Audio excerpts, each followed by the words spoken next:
Hi, Subbu. How are you? Hi, Thanks, Sam. Subbu. How are you? Good to see you all. Thank you so much for your time, Sam. Really appreciate.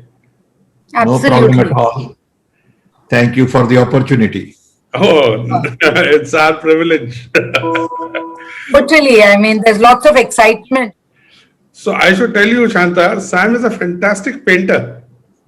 Oh, wow. And Is the that painting in your the back is painting? mine. Yes, yes. Oh, superb. In our No, home. I'm right now in my son's house in San Francisco. Oh, yeah, beautiful. It's a beautiful look and feel. Yeah, so we have a little, first floor to my wife and I for a few weeks.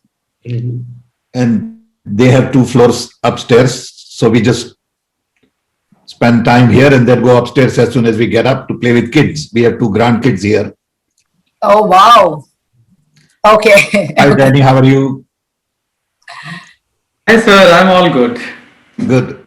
We've Raju. lots of people. Raju, then we've got tons of them right now. Good. Just waiting for a few to join in. Maybe No we problem. should just give them 5 minutes. No if you're problem. okay. Yeah, we should start it. Yeah. Hi, Alpa, how are you? Surbi?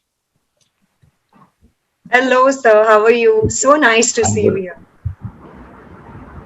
We've just started this club, Sam, around 6 months ago. And Alpa was the first president, and Shanta is now the president. Next year, I will be. There are a small group of professionals, individuals, and entrepreneurs who have come together. Good. And we've done some very interesting work during the COVID response. I'll share with you later on. But we all are excited to listen to you and how to be a part of your global change makers, which I've told all of them to be a part of. So Thank you. Well, And, thanks for the opportunity. thank you so We are much. super excited, actually, and that's exactly how the brief read. I'm super excited, because Hope I don't disappoint you. no, not at all. We are so convinced you'll not disappoint us that because I just took charge on the 1st of July. Otherwise, Alpa has been leading, and it's really my pleasure that I posted this saying, we have Mr. Pitroda as our speaker, and there have been other Rotary clubs who've come forward saying we'd like to participate as well. So, we see people mounting already, which usually doesn't happen, no, Mr. Pitroda. It's nice to see so many participants coming in at 8 o'clock on a working day. So it's our pleasure, totally. You truly are a crowd puller, even if it's from California. We can't do such a good job sitting out of India, trust me. Sam's heart beats always for India. So good evening, everyone. All the ladies, the gentlemen, and thank you, Sam, for joining us early. What we're going to do right now is we're going to play the national anthem. I request each one of you to just raise your right hand and we will play the national anthem.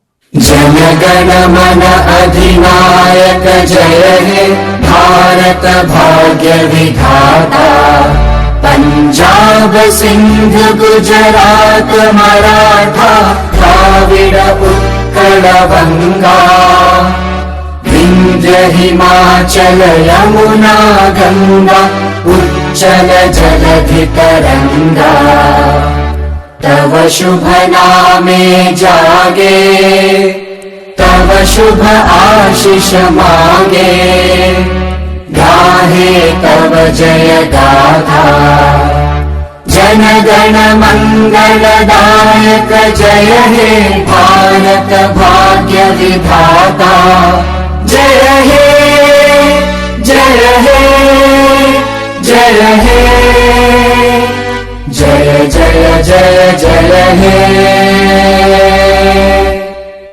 Jai Hind. Jai Hind. Thank you. It's my privilege to welcome Mr. Sam Pitroda. Mr. Sam Pitroda is an internationally respected developmental thinker, policy maker, inventor, and entrepreneur who has spent over 55 years in telecom development. Credited with having laid the foundation of India's technology and telecommunications revolutions in the 1980s as an advisor to the then Prime Minister, Mr. Rajiv Gandhi. Mr. Pitroda has been a leading campaigner in helping to bridge the global digital divide. I can go on and on Mr. Pitroda. He has so many patents, almost 100 patents credited to him.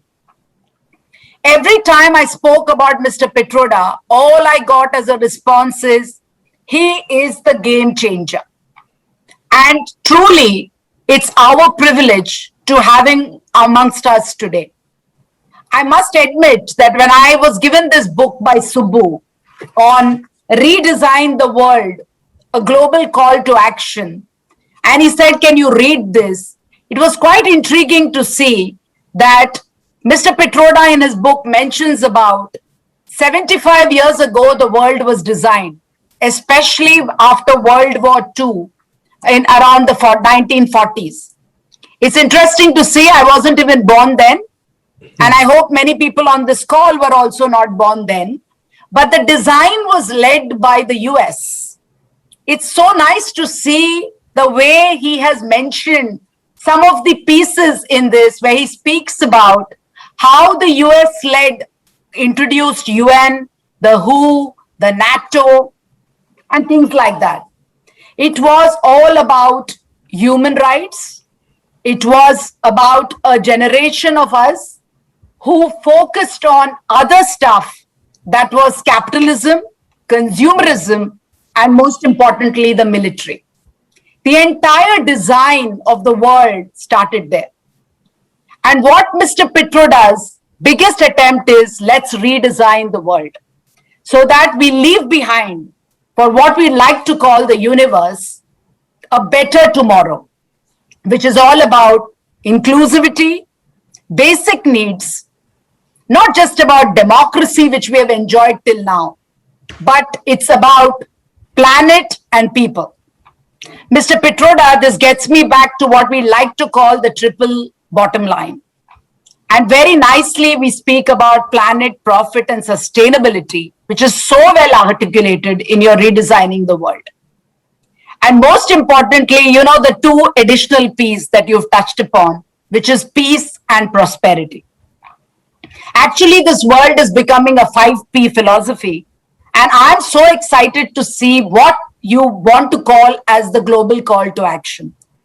While I was going through some of the excerpts of your book, I thought it may be a great opportunity for me to just read what we're going to hear from you today. And Mr. Pitroda, with your permission, I am going to read a part of one excerpt from your book, if that's okay with you, because I know I'm going to have a beautiful evening today, like all my other colleagues who've dialed into this call. So I'll just read a little part of what his book says. It says, as has been said before, the redesign of the world is not about liberal or conservative, left or right, capitalism or socialism, public or private, democracy, dictatorship or monarchy, open or closed, government or business, trade or finance, geopolitical or military, rich or poor, urban or rural, east or west, white, brown, black or yellow. It is all about improving the present and securing the future of humanity. In summary, a global call to action is to study the new manifesto, initiate new conversations, which is exactly what we're doing today. Be a change agent and mobilize other change agents. Energize social media and encourage domain experts. The purpose is to ultimately bring a group of democratic countries together to implement the world's redesign. It is a call to start a new movement to respond to the new reality emerging from the hyper-connected world. Please put your hands together to welcome Mr. Sam Pitroda, who has kindly consented to give us his time. And thank you so much. And please, the spotlight is completely yours from here on. Thank you, Mr. Sam Pitroda. Thank you, Honorable President of the Rotary Club of Mumbai, my friend Subbu, ladies and gentlemen, greetings from San Francisco. Like many of us, my wife and I remained in locked out situation for almost 18 months in Chicago. Didn't have time to see our grandchildren. So we decided to come to San Francisco. We are here for a few weeks. And thank you for the opportunity to talk to you all. During that lockdown period, I decided to write a book on redesigning the world or redesign the world. It is a pretty broad idea. But when I was under lockdown, I decided to review my own journey for the last 79 years. And through that journey, analyze how the world has changed and how I have changed. During this process, I found some interesting observations. I had this idea about writing something after my last book, which I wrote in published in 2015. And when I started analyzing the situation, first thing that hit on me is that the world was last designed just at the time I was born. I was born in 1942 in a small little tribal village in Orissa of Gujarati parents. The only connection they had with Gujarat then was Mahatma Gandhi. My parents had for some reason moved to Orissa looking for work. My father had 4th grade education. We were 8 in the family. And when India became independence, his aspirations changed completely. And he wanted all of his children to go to college. There were no schools in a small town that I was born in. So we were sent to a school in Gujarat, studied there, came to America in '64, and then saw the implication of the birth of transistor, which was born in 1947. And I had an opportunity to work on telecom for last 55 years and be a witness to a major revolution in hyperconnectivity. So to me, hyperconnectivity turned out to be a thread to tie things together and a mirror through which you could see a lot of these issues. So then I felt that the hyperconnectivity can help us redesign the world. For the first time in the human history, we are all connected. Never happened before. This is the biggest accomplishment in human history that has gone completely unnoticed. To me, it is like fire. Invention of fire is something that we all celebrate. This invention, nobody has noticed it. So what does it mean to have hyperconnected world? Is the question I kept asking. Today we use this hyperconnectivity to do the same thing we have been used to doing. Little faster, little better, cheaper. But we don't use hyperconnectivity to do things we have never done before, because we don't know what that is. So hyperconnectivity to me brings about one, democratization of information, knowledge, decentralization of decision making. This basically empowers every human being. It empowers every human being in a very different way. It empowers me to do things my own way, whether learning, entertaining, connecting, observing.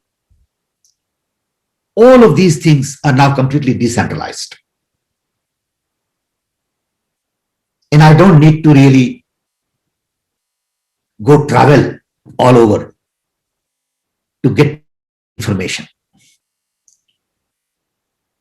When I was a young man and I wanted to learn about a college, I wanted to go to US, I had to take a train from Baroda to Mumbai, go to American Embassy, stand in a line, get a book from the library, take a paper and pencil, note down 4 courses, and then take train back to Baroda. Spend almost 48 hours to get information on 4 paragraphs. Now I can do all of that on internet. The power of that is something we haven't quite understood yet. So this connectivity is not just about voice. It is also about content, and it's also about context. So I'm convinced that everything we do today is basically obsolete. The way we educate our children is obsolete. The way we provide health service, the way we run our courts, the way we organize our governance, everything is essentially obsolete because it is based on hierarchical structure, vertical silos, and hyperconnectivity says you need flat organizations and you need networking. Totally different. But we are still using hyperconnectivity for vertical silos. So you have Ministry of Shipping. Does it really make sense anymore to a Ministry of Shipping in a hyperconnected world? What does education mean in a hyperconnected world? Is it about 4-year degree program? Is it about certificate from a university? Or it is about something else?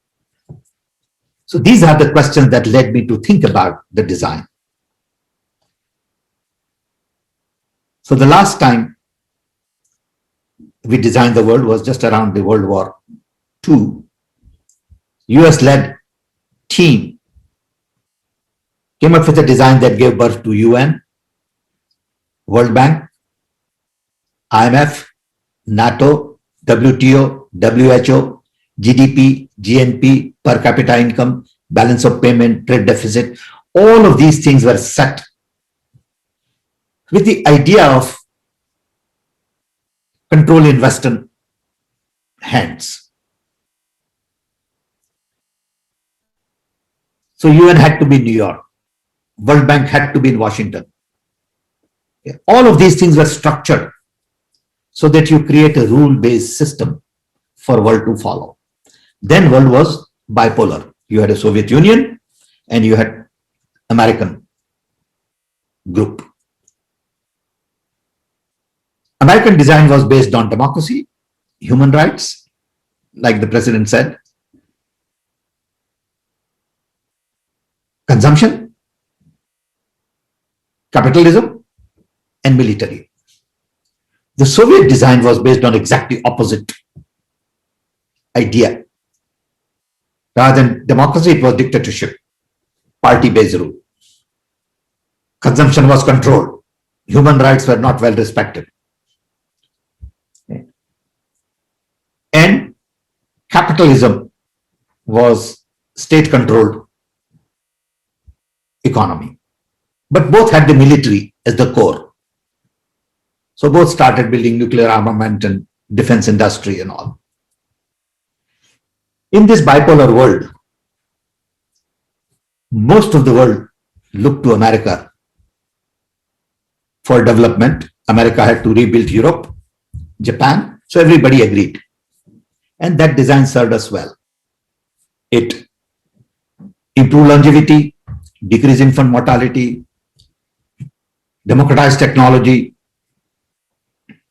But at the same time, it didn't solve many of the problems related to hunger, violence, poverty,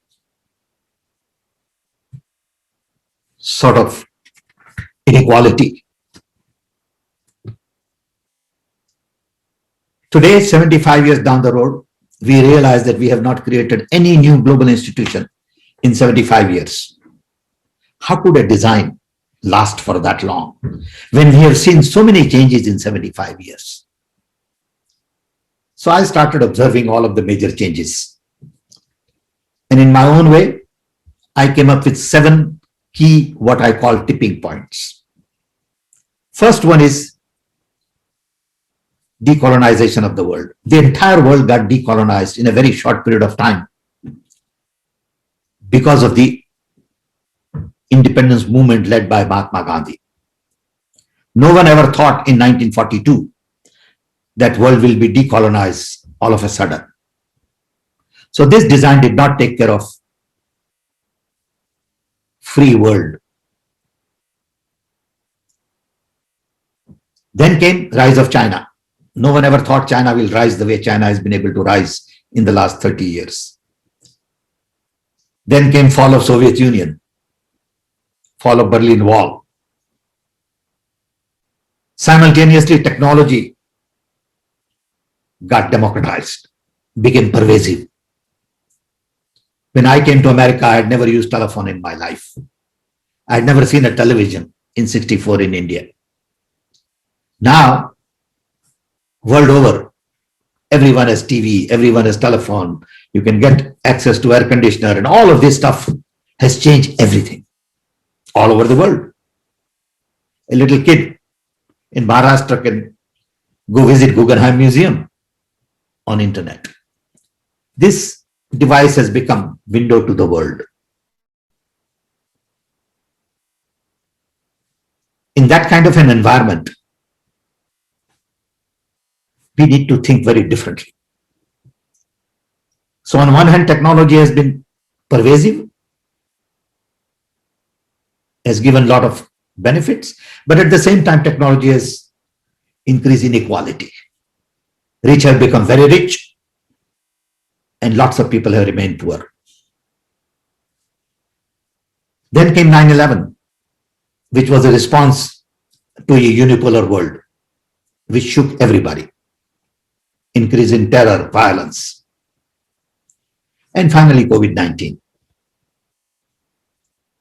COVID-19 tells us that we are all interconnected, interwoven, interdependent, interrelated. What happens in one remote corner of the world does have impact on the entire humanity. No one ever thought that a small little virus will put entire world on halt. Time out. Nobody moves. Nobody does anything. This is the power of connectivity. It's a different kind of connectivity. So when I look at COVID connectivity and hyperconnectivity, I come to conclusion that there are only 2 things in life that matter. One, planet. Planet is the only place we have to live. We need planet. Planet doesn't need us. Planet has many life forms. Planet can survive without human beings because there are millions and millions of other life forms in ocean, in jungles, in environment, microbes to big elephant. So we have a responsibility to take care of our planet. The air we breathe, water we drink, our forest, our animals, our plant, our birds, our bees. And 2, we have to take care of people.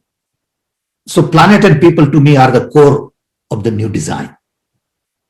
New design is not about trade, finance, geopolitical equations, ideology, form of government. It is more about how do we empower people to take care of planet.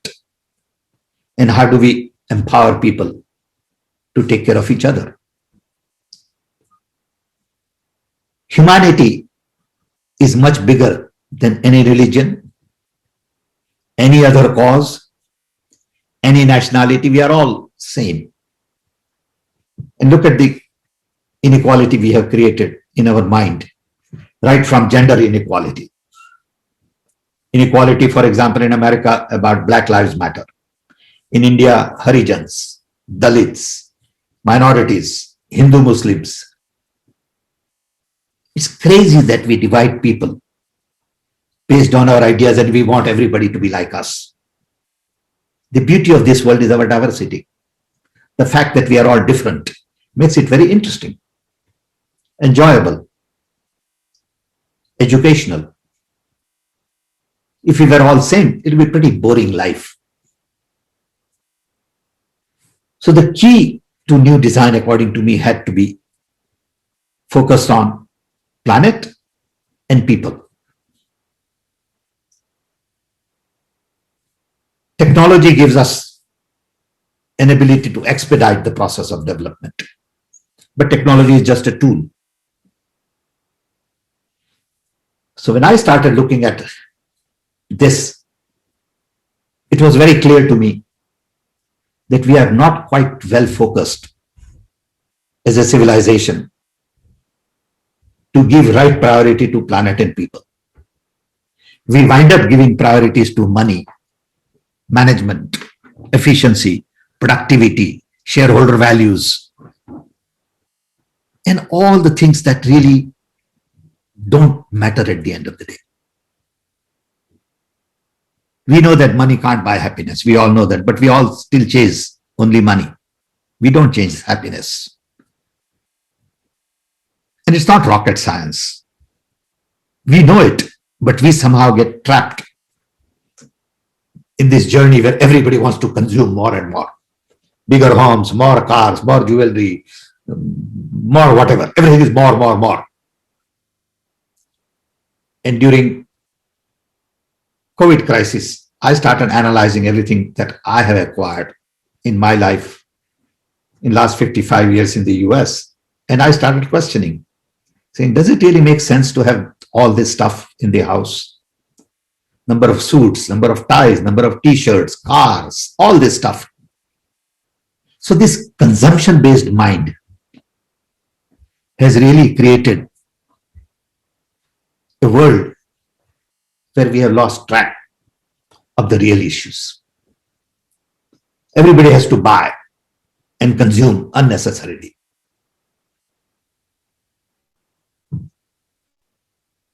So when I started looking at the design,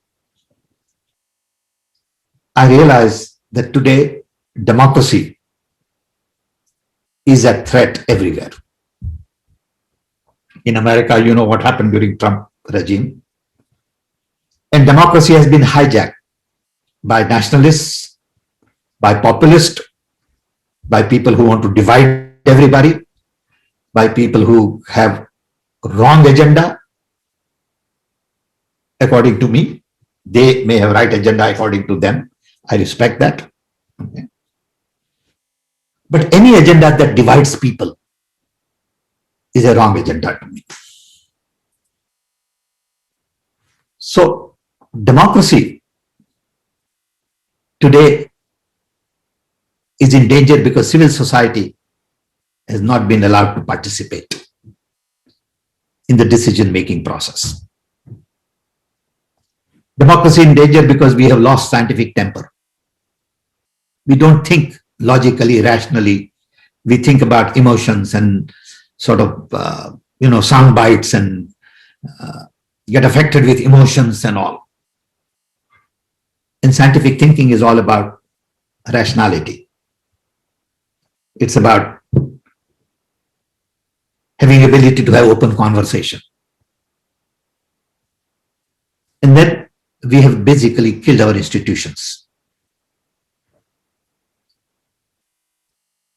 Institutions have been captured to a point. They are not independent anymore. Judiciary has to depend on something else to make a decision. University vice chancellor doesn't have the autonomy. Scientific community has to fudge their data. And we have lost real powerful tool that we all have to empower people, called democracy. The purpose of democracy is for people to have a voice. So we all feel secure, independent in saying what we need to say, doing what we need to do, move around the way we want to, with safety and security, and not be threatened.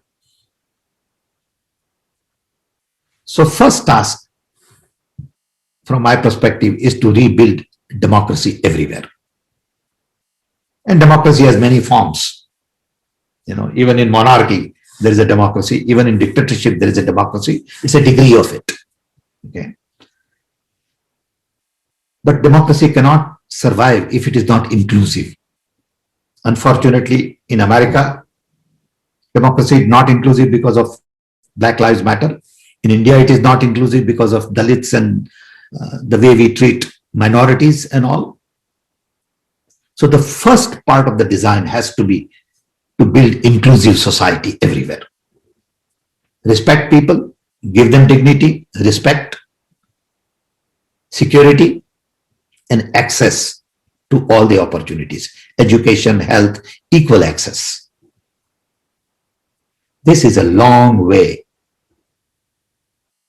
It's a journey that we have not even started properly. So the next design has to be focused on inclusive society everywhere. Second part is human rights are not good enough. We need human needs. Today we can produce anything. We have to decide what is that we want to produce. So we need to be able to provide basic human needs to everybody. For example, we spend $2 trillion a year on defense, and for $200 billion, we can feed entire world. 1/10 of the cost of our defense expenditure can eliminate hunger from this world. We have been trying for 50 years to eliminate hunger, and we haven't been able to do that because we don't emphasize that resources required for eliminating hungers are being allocated somewhere else. Similarly, poverty. We can tackle poverty in this world once we decide that this is our priority. So basic human needs are the next part of the design. So the idea was to create a design, new design, which is evolutionary as opposed to revolutionary. So recognize what we have accomplished from the last design and build on it. Third, capitalism. The capitalism has not worked for everybody. It has worked for very few. We have crony capitalism. Few people have become very rich because of manipulating policies, sort of aligning with politicians, and not paying dues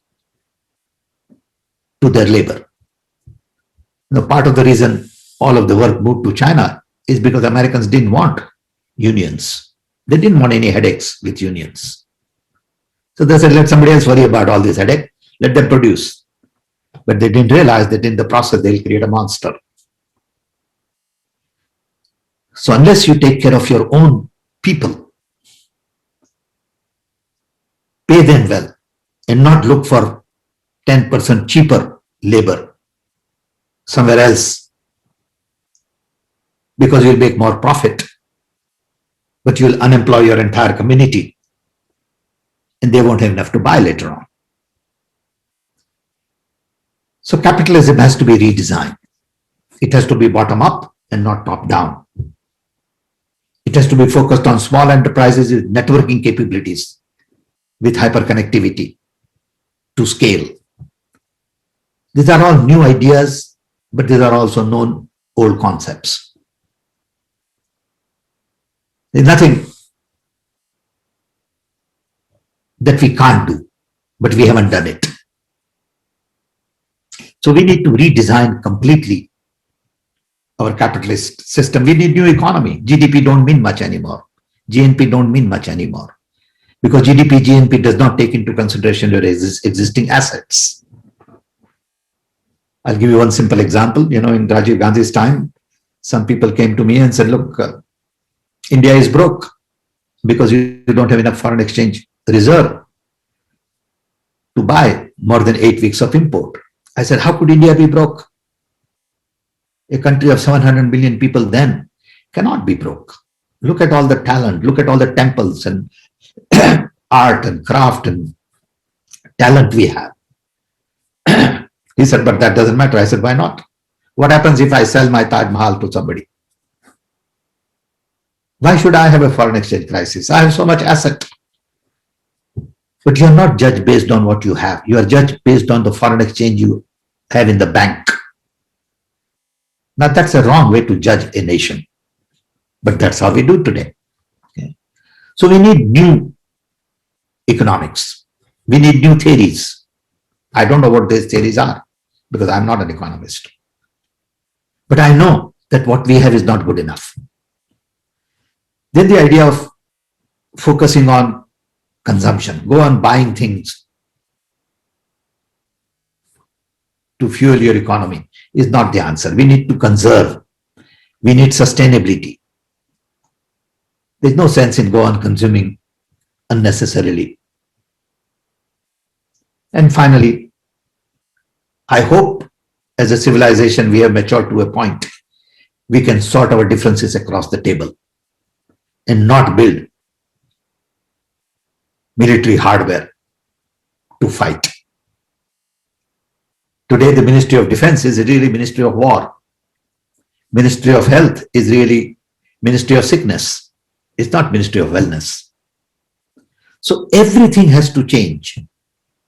And we need to begin to question everything. So it's not about the fact that we need a new redesign. This is the new redesign. This is the design that I'm proposing. How do you do it? In the last chapter, I proposed that also. That first we need to begin new conversation. We need a new global conversation saying, hey, this is not working. The path we are on needs to change. We have two alternatives today. American design of the world to promote what was done 75 years ago further, or Chinese design of the world based on Belt and Road Initiative saying we will come in and build for you and we will control. I'm saying both of these designs don't work because they are based on command and control. These designs are based on their personal sort of agenda and not global agenda. So when G7 meets today, all global leaders meet. They're basically meeting as marketing agent. They're basically making deals on defense and this and that. And look at the environmental conversation that has been going on for 20 years. What has happened? Not much. No one talks about poverty at these global meetings. No one talks about hunger. How do we eliminate hunger? No one talks about water crisis. Okay? Because these are the issues that are not important to them. Yeah. So we need a third design of the world. And that design has to be focused on planet and people. So when global leaders meet, they should only say what is good for planet, what is good for people of this world. That's it. Not what is good for America or what is good for China, or what is good for India, or what is good for Africa, or what is good for Europe. Because what happens in Africa affects everybody. These are the larger issues that require us to propose a third design of the world. This design will require new conversation, focus on hyperconnectivity, focus on climate control and health of our planet, new leadership, global leadership that is looking at global issues and not national issues in global platform, scientific mindset will require focus on new economy, new form of capitalism. It will require media support, require a lot of innovation everywhere, and require us to restructure global institutions. UN has to be redefined, World Bank has to be redefined, UN has to be redefined. IMF has to be redefined, repurposed, create new institutions that we need today in the global situation. And we need lots of new global institutions to solve global problems. And then ultimately create global constitution and have some kind of global governance, not as a big sort of bureaucracy, but as a way to manage global conflicts. So we need to agree on some ground rules for the world, saying everybody will pay attention to planet, people, all that requires a global constitution. And it is possible to have a global constitution. The key is to start new conversation. Key is to say that this world order is not acceptable. That Chinese design is not acceptable, American design is not acceptable, and we need a global design. We need a design where network plays an important role. We need a design where group of nations with equal power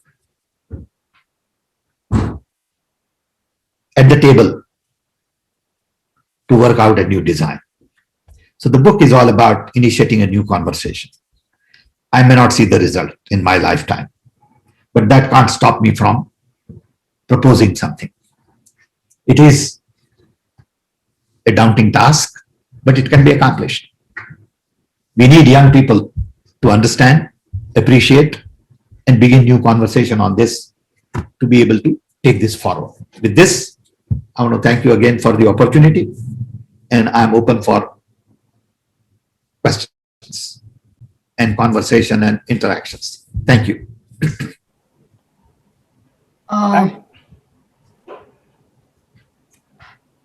Subbu, I will ask Raju to unmute everybody so that they can ask any questions. Absolutely. Yeah, and then we'll move on from there to the next part, because I think people are right now at a pause, assimilating what you just said. You posed a few questions. Sorry if it was little too long. Sorry if it was little too long. No, not at all. Not at all. It was perfect. It was perfect. We could have continued hearing more. But I want people to ask questions, because this whole thing about being change makers, which is what you talk about, and I hope and pray you have a very long lifetime, that you will watch the new change design of the world as well, Sam, and I'm looking forward for it. So let's open. If there are any questions from the audience, please feel free. I request participants to unmute themselves. Whoever wants to ask the question. Mr. Petroda, good morning. How are you? Petroda is on mute. Can you unmute Mr. Petroda, Raju? Thank you. Hi, Mr. Okay. Petroda. Good morning. Yes, sir.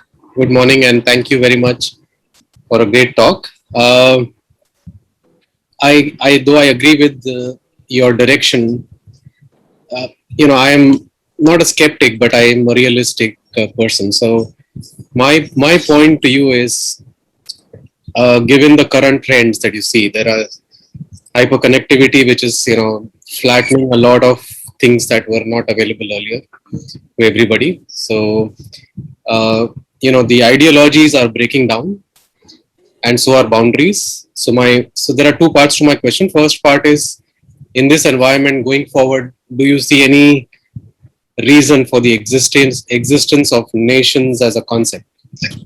Because what empowers nations to decentralize or say demarcate themselves, which is economy or capitalism or ideologies like that, are flattening, and currency itself is going to flatten up by blockchain technology and crypto. So that will take away a lot of power, if I hope so, and I pray for it, so that this whole concept of nations and demarcations and differentiation dissolves itself. That's one part of my question. The second part of my question is, it's very clear that we are beyond the tipping point of managing climate. So the planet obviously is not going to be very, very merciful to us. And I think as a race, we face the real danger of getting, culled massively or getting extinct. Um, and of course, it's clear that, the leading indicators of trying to colonize space or other planets or surfaces is a clear indicator of that fact, that the 1% of the humanity which holds the key to everybody's prosperity has seen the writing on the wall, and they are, massively investing in that. What are your thoughts on these two things? First of all, we must recognize that the concept of nationhood is pretty new comparatively.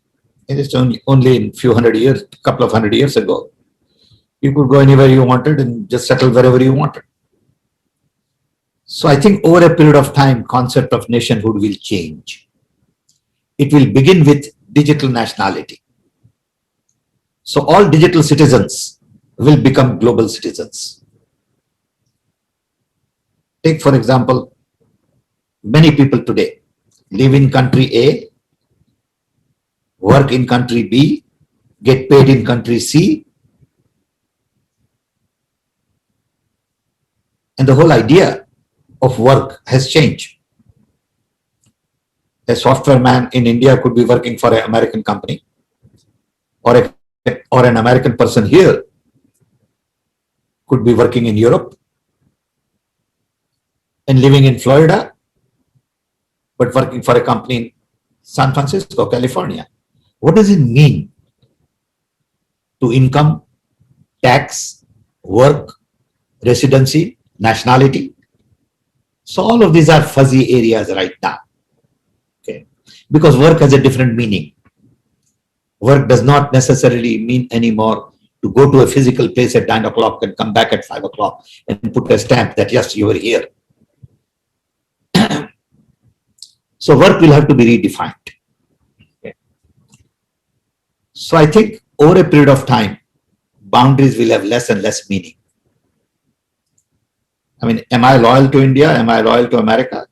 What does it mean to have Indian nationality? I was a US national, I became Indian national. What does it really mean? I can be part of both nations. I can be loyal to both countries. I respect laws when I'm in America, American laws I follow. And I don't have to have only one nationality. Many people have multiple nationalities. Why not Indian? Why can't Indian have multiple nationalities? So all of these are very complex issues, but we are beginning to tackle it. And first major challenge is going to be digital nationality. There is a group being set up right now where I'm one of the sort of key members, a global group to look at what does it mean to have digital rights. You know, you have UN human rights, but what does it mean to have digital rights? What digital rights I have? And my digital rights, how valid those are in different countries. Okay, what can I go and do in Africa, sitting in America, holding Indian passport? So I think digital rights is a very complex issue. And we are working on it as a group. Okay. And we are not clear yet. We don't have all the answers. Your second question about the planet. Well, of course, planet is an urgent issue. It deserves urgent attention. But until we take our eyes off profit, we cannot tackle these problems. Our eyes today are only focused on profit. Everybody wants to optimize their profits. And in the process, damaging a lot of other things. So we need global leadership which will take their eyes off profit and put their eyes on planet. Of course, environmental situation is very serious. We all know that. The Paris Accord told us how serious that is. But we haven't taken it seriously.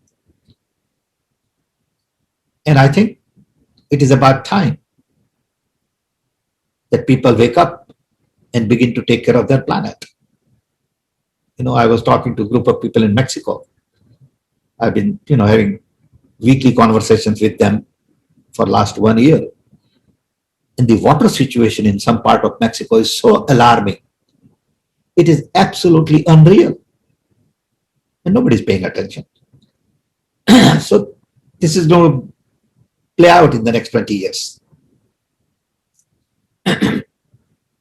Thank you. Sir, good evening. My name is Srinath. I used to be a part of CDOT and I... Oh, wow. Where are you, Srinath? Now I'm an HR consultant. No, I don't see you on the screen here. Bangalore. Srinath TK is my name. I have a problem with the video, so I'm on the audio. Okay, that's fine. Okay, thank you. So, I used to be a part of CDOT and I remember with a lot of fondness, you were the father figure who brought in CDOT into India during the time of our late Honorable Prime Minister, Rajiv Gandhi. And then the rest, as they say, is history. From a time when we had OYT to NYOT and all that for the phone, you made phones accessible to almost every common Indian. Today we have come into the mobile telephony era. So, but still, nevertheless, I think we owe a lot to you as a country because that was a revolution of thoughts. Generous comments that happened. So, just a question. Now we have the internet age, and why I'm asking you this question is my son studies in Kendriya Vidyalaya, which is a government school, and I find that many children today, despite internet being there, and you have a lot of players like Airtel and Reliance and many others, Tatas and many others, but for a common Indian, like telephone used to be 40 years back when we used to run to a neighbor's house to make a trunk call or receive a phone call from a friend or a relative. Today, internet is still not very much in the reach of a common Indian, especially if you go to the second tier cities or even in the cities. For a common man, it's quite expensive to have 1,000 rupees expenses, and everybody needs a phone or a system, and sometimes a family is not able to afford a smartphone. And I find that many of my son's friends are unable to log in the classes. Given the pandemic, many of these online classes, I find teachers requesting children to come on and join, but they express inability either because lack of a system being shared by the elder sibling, because they give preference to people in the 10th and 12th standard, obviously. So the younger classes, children have to sacrifice, or they cite poor connectivity as an issue, and rightly so. So any thoughts, sir, how you think as a nation this could be a little more all-inclusive so that every single Indian is able to harness the benefit of the internet age? See, this is a standard question in India, whether it is on internet or on water or on health service or on education or on roads. That inequality remains a challenge for all of us. This is the journey we have to take. First, there was no telephone. Now there is telephone. We need internet. Of course, we need internet in every school. Of course, we need internet in every village. It will happen over a period of time. The fact that we all can talk today on Zoom at no cost itself is a big jump from where we were. Corona crisis has changed our behavior, and we are okay to have a meeting on Zoom. Before Corona crisis, nobody would have done this. Nobody would even believe that you could do this. So it's happening. It's part of the journey we have to take. And there are no shortcuts. Okay. It will happen. It may not happen tomorrow. It will happen in 3 years, 5 years. So I think that path is very clear. What is not clear is a non-technological path. Inclusion doesn't require any technology. To treat Harijan well doesn't require any technology. To respect other human beings, to reduce violence, to give opportunities to our women, to respect gender equality, don't require any technology. Why don't we focus on that first? So I think there are issues that we need to really tackle first. I'm not undermining the need for internet. I recognize the hassle poor children have to go through. I don't like that, but it's okay. We'll sort it out. First, we need to pay attention to our planet and our people. Can we start cleaning up our ponds? You know, when I grew up in a small little village in Orissa, our ponds were very clear, clean water. There was some discipline.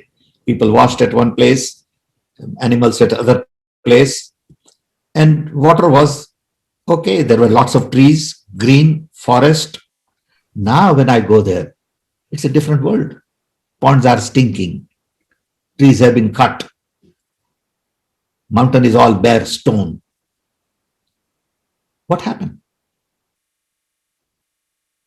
That don't require internet connection. Can we take care of that? I lived as a child in a neighborhood where in front of our house was a Muslim family. Next to it was a Marwari Jain. Next to it was Sardarji, and in the back was Oriya tribal. And we all lived together, played together, ate together. No one ever thought that this was Muslim and this was Hindu and this was Jain and this was whatever. Okay. What happened? All of a sudden, we started dividing people. All of a sudden, we lost love and affection and emotions. We stopped sharing. These are the issues which are in front of us. And I'm more concerned about these human issues and climate issues than technology issues. Technology is there. It will come and go and it will keep changing and it will evolve. You know, it will be 5G and 6G and whatever. Fine. Some people may not have access to it and some people will misuse it. You know, people are misusing social media today with spreading lies and cheating and doing all kinds of things.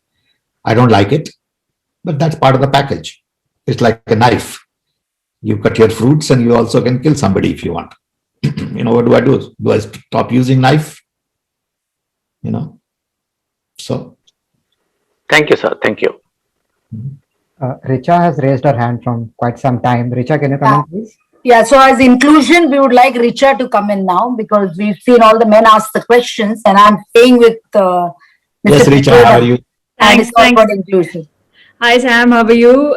Thanks so much for such an enlightening talk. So I completely agree with you about the triple bottom line concept because I've been working on my startup for the past 10 years, which basically helps large companies measure and manage the impact of their performance on the people aspect, on the planet aspect. So what I have seen, not only in India, but across the globe, the leaders who have the power to take decisions at the topmost level, a lot of it is still lip service than action. Unfortunately, this is the reality. A lot of people speak about collaboration, but when it comes to actually doing that, there are very few who take that step, So Shanta is an example who actually walks the talk, as she also leads the CSR function at RBL Bank in India. But there are very few people like this across the globe, right? I've seen this, and this sort of disheartens me a lot, So what do you think should be done to encourage the leadership of all the large institutions in the world to actually start, building this in the DNA of their businesses, right? It's a long-term journey, but what, according to you, is the solution to this problem? I think the only solution to a lot of these things relate to self. What kind of a self I have been able to build? Is my self comfortable? Do I respect you? For me to respect you, I must respect myself. In India, people have very fragile self-esteem. Everybody is ready to be hurt. You don't say hello to me and you say hello to somebody else. I won't talk to you for 3 days. And it should be okay that you don't have to say hello to me every day. You don't have to invite me to all your parties. It's okay. Perfectly all right. That doesn't mean you are bad. And if you have 10 ideas, and if one idea is bad, that doesn't mean you are bad. People get confused between criticizing their idea and criticizing them. They're two separate things. I cannot have good ideas all the time. How is it possible? So it's okay for me to have bad idea and okay for Richa to say, Sam, you don't make sense today. And I have to accept that, saying, yeah, maybe Richa is right. This morning I don't make sense. But I can't take it personally that Richa insulted me. A lot of people tell me I've been humiliated. What do you mean you are humiliated? How can somebody humiliate you? Only you can humiliate yourself. Okay. A lot of people come to me, sir, I've been humiliated. I said, what happened? He said, oh, my fellow got a promotion and I didn't get a promotion. Okay. What kind of humiliation is that? You are incompetent. Accept it.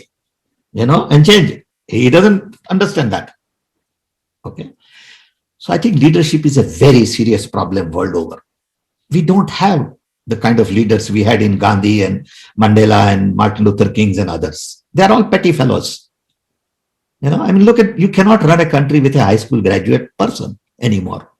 It's not possible because systems are very complex.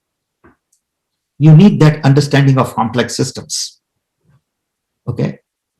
And running a country is not winning a debating society. Okay. Running a country is not telling what people want to hear and then have no understanding of how to deliver, what to do with it. Running a country is not reading somebody's script. Okay. It is very complex. I know it because I've been there. 40 years ago, I was there as a young man. Okay. It is a very complex, it has to come from within.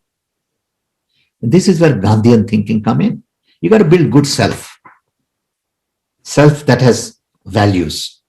Self that is rooted in discipline, analysis, creativity, respect for other human being, diversity, knowledge, understanding, character, values, truth, trust. None of these leaders believe in truth.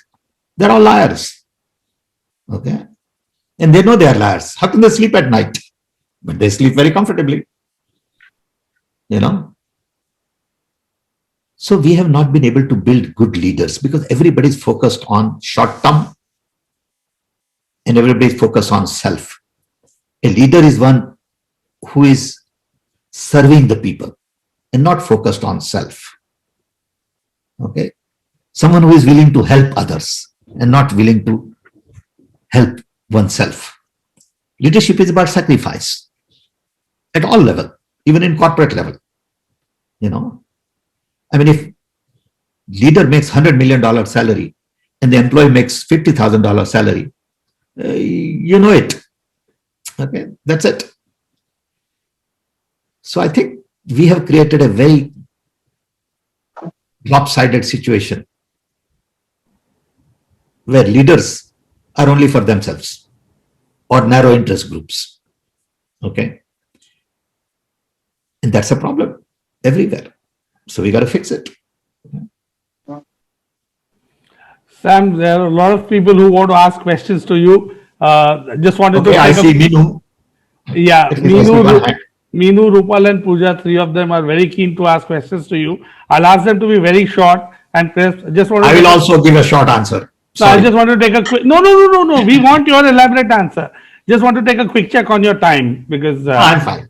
All right. So we will. I messed up anyway, so I might as well remain messed up. No, not at all.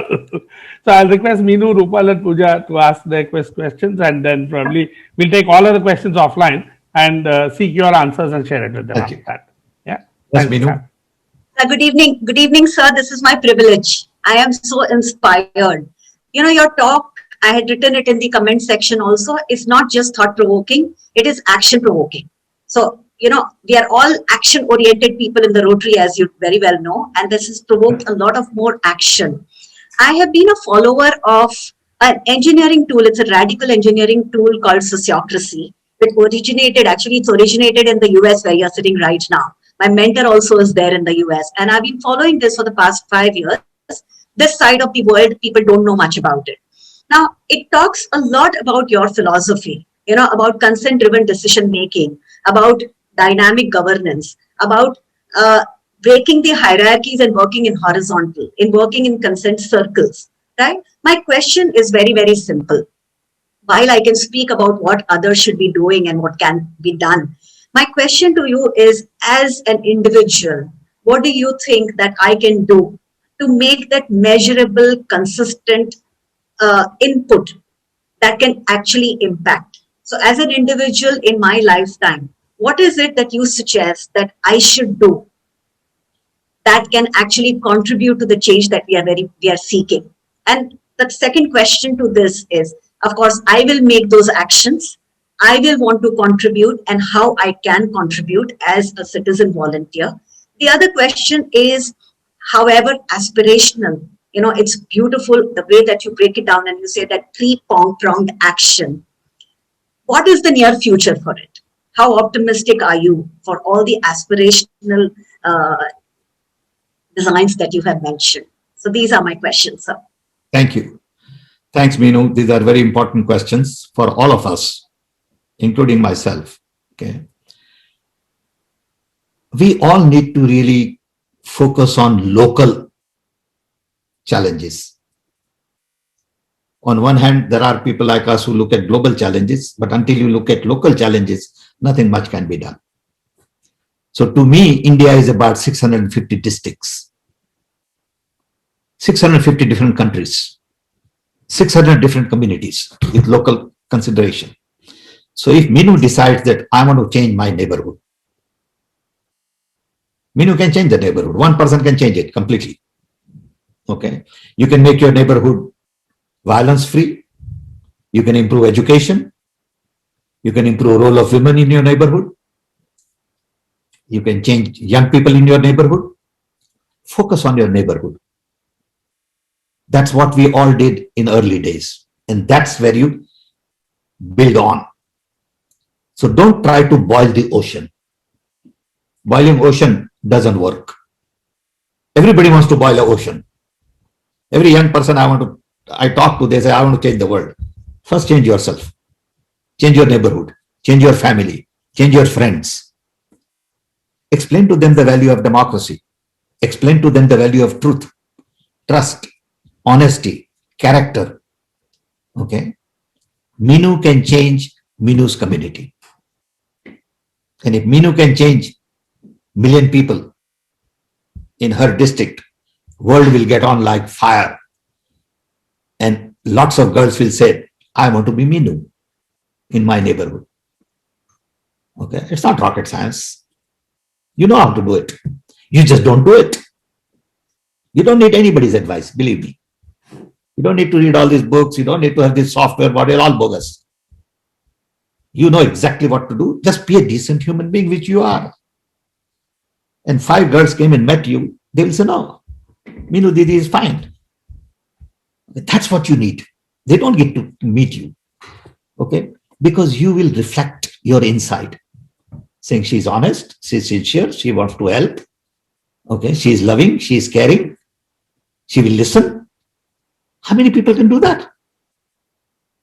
Okay? And she doesn't need anything from me. Okay? If you go talk to the girls around you in your neighborhood, if you can change 50 girls in your neighborhood, that's a great contribution, Meenu. So don't underestimate your capability. Okay? Don't get hung up on corporate structure. Okay? Don't try to improve productivity of some company so their margin will go up by 0.5%. It's okay, fine. That's fine. I'm not saying don't do that. Okay? But you can do a lot more. Unfortunately, all of us get tied up with work from 9 to 5 for somebody else. And then we come home and get tired and do a little bit for family.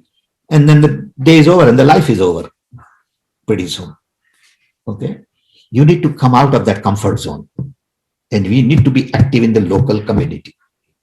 I would like in your community, every girl to say, hey, there is someone called Meenu Didi here. You know, I can go to her. That's all you need. And you will create, hundreds and hundreds of Meenus. Okay.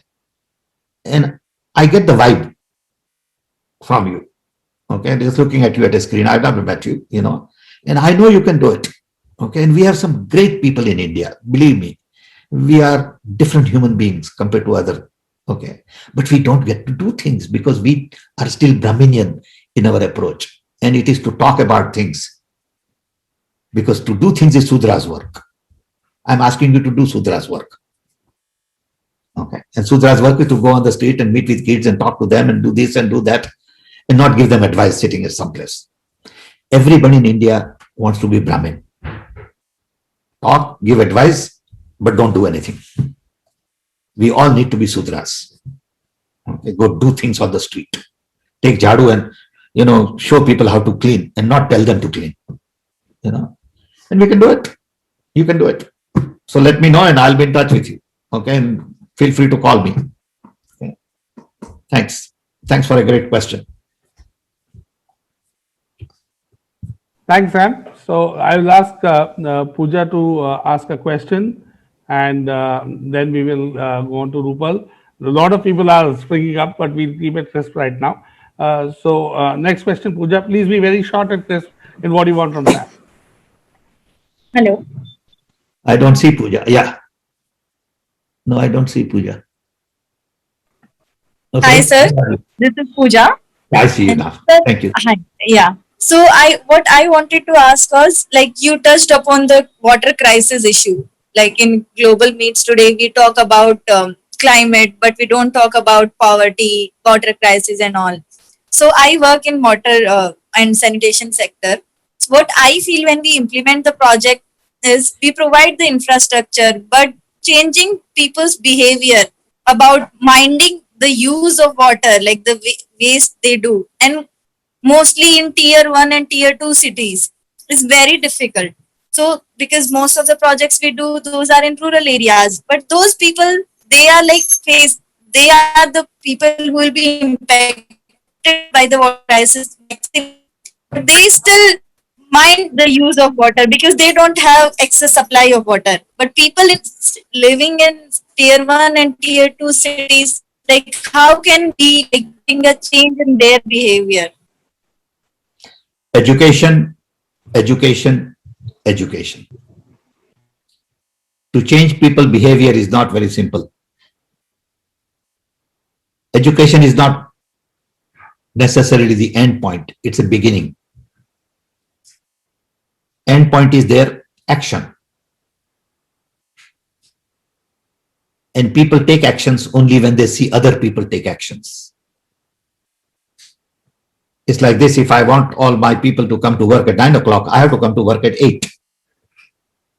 I can't come to work at 9:30 and expect them to come to work at 9. So I think your action or the leader's action in the community speak.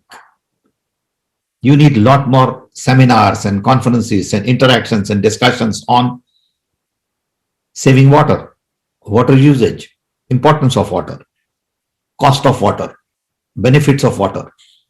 You need to stir things up in terms of conversation. Don't expect them to change their behavior just because you think it is important to change. People's behaviors are very difficult to change. All of us, including me, it's very difficult to change our behavior because that's a die that gets casted long before we realize, and we behave accordingly. Okay. So I think it's just constant effort. Again, that's Sudra's work. Brahminian work is change everybody. Doesn't happen that way. Okay. I look at everything in India in terms of Sudras and Brahmins. Okay. And I want to be Sudra. I want to do work. I want to work with my hands. Okay. I want to do things. Okay. In concept. There is a Brahminian science in India and there is Sudra science in India. Brahminian sciences give a great talk at the international conference. Sudra science is that plug you have to hook into Indian socket. Always wiggles. So you take a little matchstick and stick it. Okay. That is Sudra's work. We have never designed a good plug that just sticks properly. Thank you so much. That is sir. One of the key things, advocacy, that's something which is going to be the key to changing, or probably at least stirring a thought on changing this thing. And action on your part. Action, People absolutely. follow your action. People are not idiots. Absolutely. They know if you don't say what you mean and if you don't mean what you say, people know the difference. Correct. Okay. And the people at the grassroots are much more smarter than what people are in the city. Don't underestimate anybody's intelligence. Exactly. I'll give you one example. Yes. I also make mistakes. I was flying once from Bombay to Frankfurt and Frankfurt to Chicago. And on our flight, that left from Frankfurt to Chicago, there's a person having a heart attack. So pilot announced, is there a doctor on the flight? And people waited and waited and nothing happened. Finally, one lady, a miserable looking Indian lady, got up with her sari all halfway out and purse, and everybody thought she was going to bathroom. She turned out to be a heart surgeon. Wow. She fixed the guy.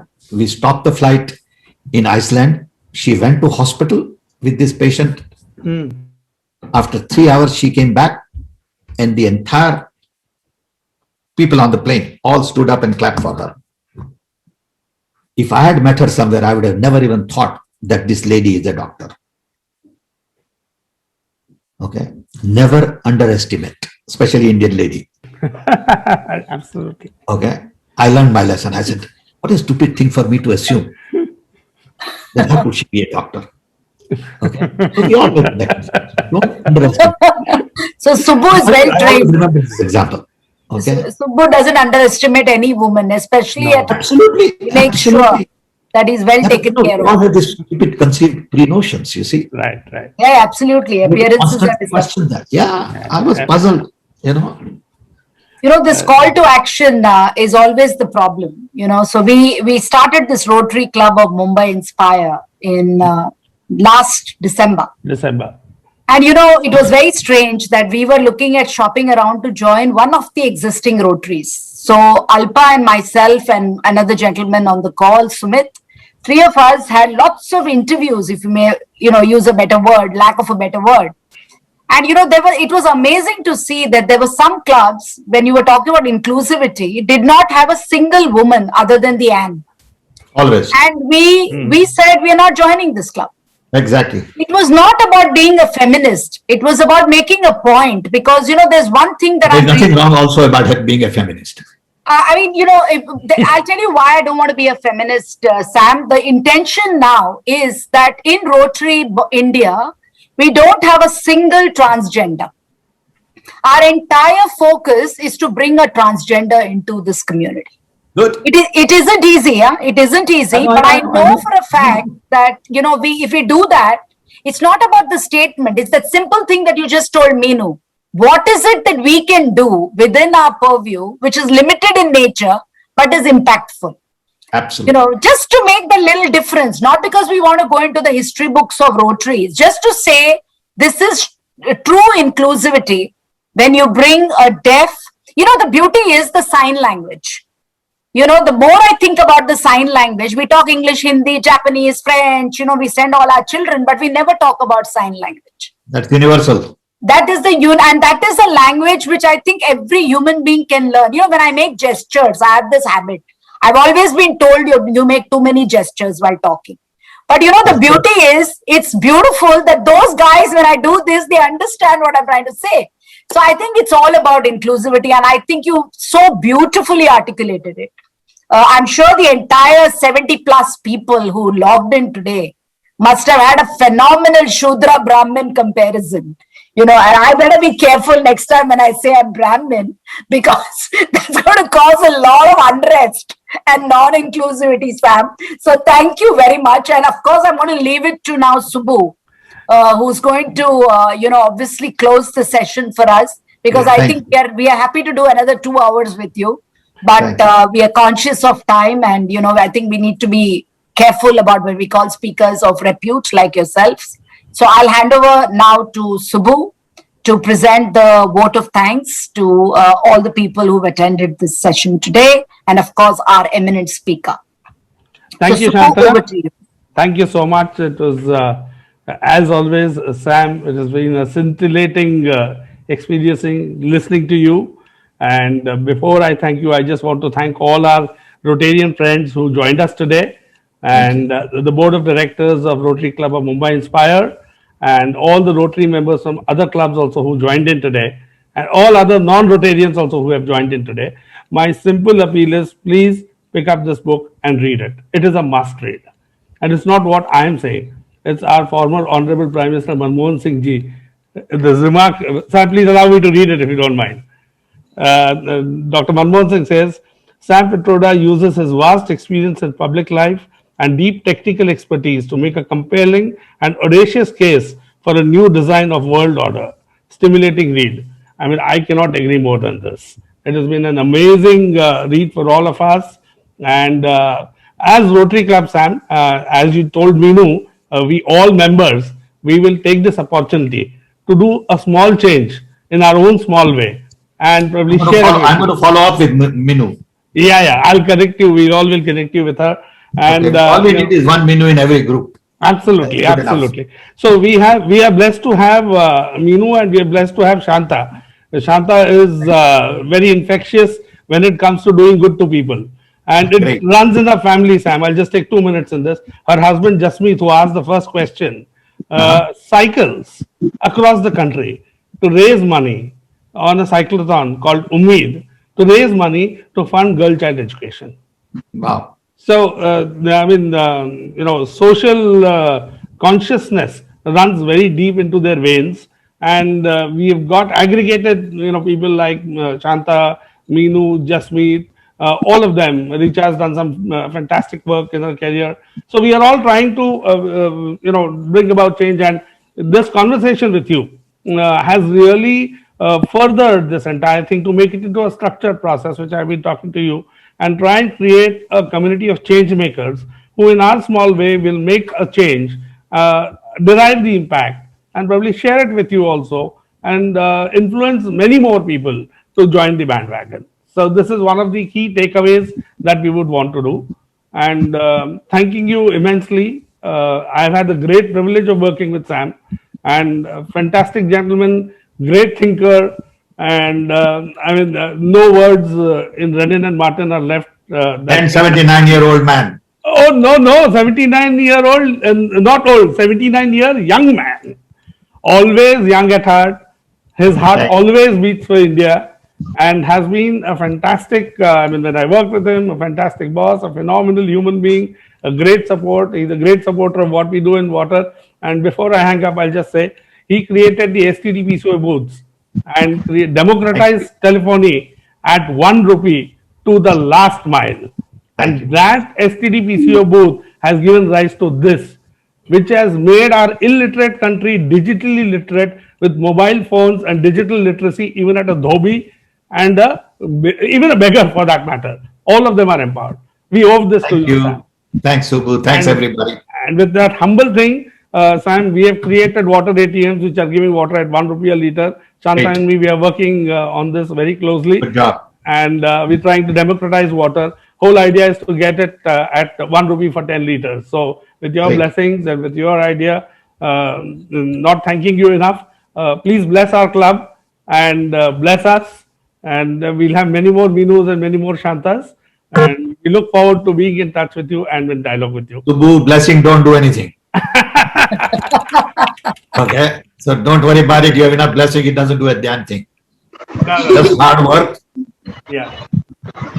good character, good values, get things done.